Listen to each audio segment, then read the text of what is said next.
नमस्कार खेडूत मित्रों, स्वागत है आपका खेती की जानकारी में। आज हम लोग इस वीडियो में बात करने वाले हैं दाड़म के ऊपर। हम लोग एक अनार का बगीचा है जिसमें हम लोग आए हुए हैं। तो आज हम लोग बात करेंगे दाड़म के ऊपर कि जो भी फार्मर या खेडूत मित्र हमारा दाड़म लगा चुके हैं या फिर उन्होंने अभी लगाने की प्लानिंग कर रहे हैं, तो हमें कौन कौन सी चीज़ों को स्टार्टिंग में ध्यान रखना चाहिए। तो उसमें सबसे इम्पोर्टेंट चीज़ क्या होती है कि हम लोग दाड़म तो लगा रहे हैं और दाड़म लगाने के बाद में फिर जो हम 18 से 24 महीने में उसमें जब पहला फल लेते हैं, तो तब तक हम लोग क्या ज़्यादा जो मेजर प्रैक्टिस होती है हम वो चीज़ें करते नहीं हैं, क्योंकि हमें लगता है कि उसमें इतनी ज़रूरत नहीं है। पर स्टार्टिंग में जो हम लोग बात कर रहे हैं ट्रेनिंग का, कि ट्रेनिंग बहुत इंपॉर्टेंट है दाड़म की, कि आपका पौधे का कैनोपी कैसे बनेगा। तो उसी की चीज़ों में बहुत सारी चीज़ें हैं, उनमें से एक चीज़ में है ट्रेनिंग। उसमें आप मैं इस वीडियो में डिस्कस करने वाला हूँ कि आपके साथ में कि खेडूत मित्र कौन सी मतलब गलतियाँ करते हैं उस समय पे। तो जैसे कि आप देख पा रहे हैं कि ये एक दाड़म का हमारा प्लांट है, 4 से 6 महीने का ये पूरा प्लॉट है। तो दाड़म में सबसे इम्पोर्टेंट क्या है कि आपका दो तरह से आपका दाड़म लोग लगा रहे हैं। एक होता है सिंगल स्टेम और एक होता है आपका मल्टी स्टेम। मल्टी स्टेम में क्या होता है कि एक ही प्लांट से आपका 4 से 5 जो आपका स्टेम निकलते हैं, 3 से लेकर 5 स्टेम तक आपका हो सकते हैं। और सिंगल स्टेम में क्या है कि हम लोग इसको सिंगल स्टेम से पूरा एकदम ग्रो करते हैं अच्छे से। तो अब मैं बात कर रहा हूँ ट्रेनिंग की, कि ट्रेनिंग में हमें कौन कौन सी चीज़ों को ध्यान रखना चाहिए। तो ट्रेनिंग में जैसे कि हम लोग, अब जैसे ये सिंगल स्टेम है आपका पूरा, तो उसको हम लोग कैसे ट्रेन करेंगे। तो सबसे पहले हमें लगभग 30 से 45 सेंटीमीटर तक जो भी आपका वाटर सूट होती है उसको हम लोग को रिमूव करना है। वाटर सूट में कंफ्यूजन नहीं होना, वाटर सूट हम लोग उसको बोलते हैं जो आपका मेन स्टेम से नीचे से आपका ये वाटर सूट निकलती है, जो इस सूट निकलती है, इसको बोलते हैं वाटर सूट। अब यहाँ सबसे इंपॉर्टेंट चीज ध्यान रखने वाली क्या है कि अपने को यहाँ कैंची का यूज नहीं करना है कि आप लोग वो कैंची से इसको कटिंग करेंगे, क्योंकि स्टार्टिंग में आप देख पा रहे हो कि अगर मुझे इसको यहाँ से कट करना है पौधे को ऊपर से, तो इसमें कैंची की जरूरत नहीं पड़ रही है। आप इजीली आपको हाथ से इसको कर सकते हैं। ये मैं एकदम अपोजिट बोल रहा हूँ मार्केट से, क्योंकि जितने भी आपके डॉक्टर है या फिर कोई भी आपको रिकमेंड करता है सब कैंची से रिकमेंड करते हैं। पर वही एक सबसे बड़ी गलती है जो मैंने आपको बताया कि हम लोग क्या गलती करते हैं।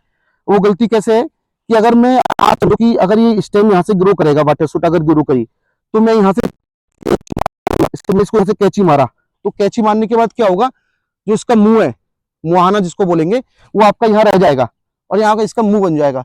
तो ये कंटिन्यू आगे से आपको बराबर वाटर सूट फेंकता रहेगा, आप इसको आगे कभी रोक नहीं पाओगे। पर अगर इसको मैं पूरी तरह हाथ से इसको मैं कट कर दूंगा, एकदम छील दूंगा, अच्छे से इसको यहाँ रिमूव कर देना है, तो यहाँ से आपका कभी वाटर सूट नहीं आएगा। जैसे देखो, आप इसको पास से दिखाएंगे, देखेंगे, जैसे मैंने इसको यहाँ से कट किया तो ये आपका पूरा मुहाना जो है अच्छे से हाथ से निकल गया। पर अगर मैं यहाँ कैंची मारता इसको, तो कैंची कहाँ से लगती है, आपका यहाँ से लगती है, लगभग 1 mm आपका छूट जाता। तो जिससे क्या होता, आगे बार बार वाटर सूट निकलती रहती। तो पहली चीज तो अपने को ये गलती नहीं करनी, अपने को जो भी करना है सब आपको हाथ से रिमूव करना है, क्योंकि इसमें कैंची की जरूरत नहीं पड़ती है। तो आपको ये पूरा क्लीन कर लेना है। क्लीन करने के बाद में जैसे कि आप देख पा रहे हैं कि इसमें कई सारे आपका ये निकले हुए हैं। तो जैसे एक एक आपका सूट ये निकला है, एक आपका ये ऊपर की तरफ ग्रो कर रहा है। तो उसमें अपने को क्या करना है कि हर जो अपने को कैलकुलेशन करना है कि हर 14 दिन के अंदर अपने को दाड़म देखते रहना है, क्योंकि दाड़म एक इंपॉर्टेंट क्रॉप है। 14 दिन में आपका ये तना कितना ग्रो कर रहा है, कितना नहीं कर रहा है, वो चीज अपने को एकदम कैलकुलेट करनी है। अब उसमें करना क्या है कि जैसे आपका ये ऊपर से जो इसको ये टिप है, इसको ऐसे तोड़ते रहना है। ये ऊपर जैसे आपका ये एक स्टेम निकला, ये स्टेम निकलने के बाद में जब आपका 14 दिन होगा तो लगभग ये आपका इतना ग्रो कर जाएगा। ग्रो करने के बाद आपको यहाँ से इसको टिप को तोड़ देना है, तो इसकी जो साइड वाली ब्रांचें हैं वो आपका ग्रो करेंगी।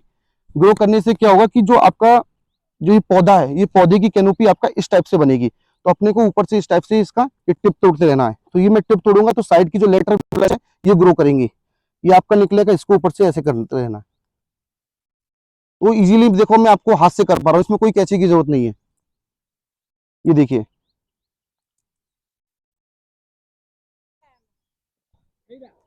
तो मेरा मानना यह है कि लगभग आपका जब पौधा ग्रो हो तो आपको इसमें कैंची नहीं मारनी। कैंची मारने से क्या होगा कि आपकी जो वाटर सूट की जो समस्या है वो कभी रुकेंगी नहीं, क्योंकि आप उसको जब निकालोगे, जैसे मैंने भी दिखाया कि आपका मुहाना उसमें रह जाएगा, तो वाटर सूट आपका प्रॉपर ग्रो करती रहेंगी।